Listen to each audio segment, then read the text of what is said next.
Narito po ang News TV Quick Response Team sa tanggapan po ng National Bureau of Investigation kung saan kaninang umaga nga po ay nagpakita na dito yung mga sinasabing sangkot sa madugong barilan dyan sa may Atimonan, Quezon kung saan 13 po ang namatay.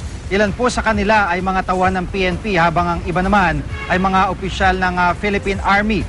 Hindi po lahat sa Philippine Army, kabilang po yung mga nag-operate ay sumipot dito bagamat meron pong abogado sila na nagrepresenta sa kanila.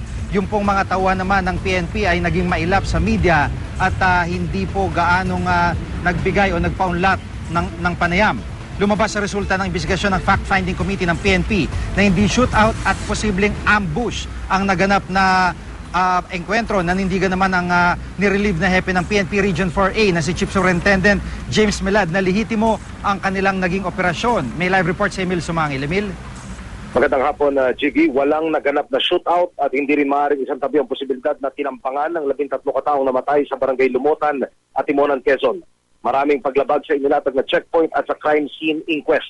Ito ang ilan sa mga naging konklusyon ng binuong fact-finding committee ng PNP na nilalaman ng 8 pahinang report na kanilang isinumite sa NBI kahapon. Patay sa report, Chiki, nakakita ng mga butas ang fact-finding committee sa operasyon. Isa na rito ang kawalan ng record ng physical examination na magpapatunay na talagang nasugatan sa barilan si Police Superintendent Hansen Marantan. 219 ang total, Chiki, ng bilang ng bullet entry holes sa dalawang SUV. 174 ang tumama sa una, habang 45 naman ang tumama sa ikalawa. 2 long firearm at 12 pistola ang nakuha sa mga namatay, kumpara sa mahigit 15 long firearms na bitbit ng checkpoint team. Hindi pa kasama rito, Jiggy, ang kanilang mga sidearm. Questionable rin daw kung talagang nakapagpaputok ba ang mga nasawi. Ang rekomendasyon itong fact-finding committee, Jiggy, sampahan ng kasong administratibo at kriminal ang mga miyembro ng PNP at AFP na sangkot sa checkpoint operation.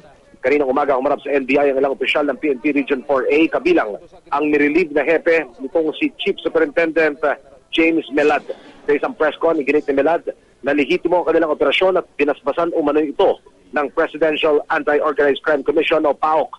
Ang tinanggihan lang daw ng PAOK ay ang funding ng Coplan Armado, hindi ang operasyon mismo. Ito rin ang ginigiit ng mga miyembro ng AFP na umarap sa NBI.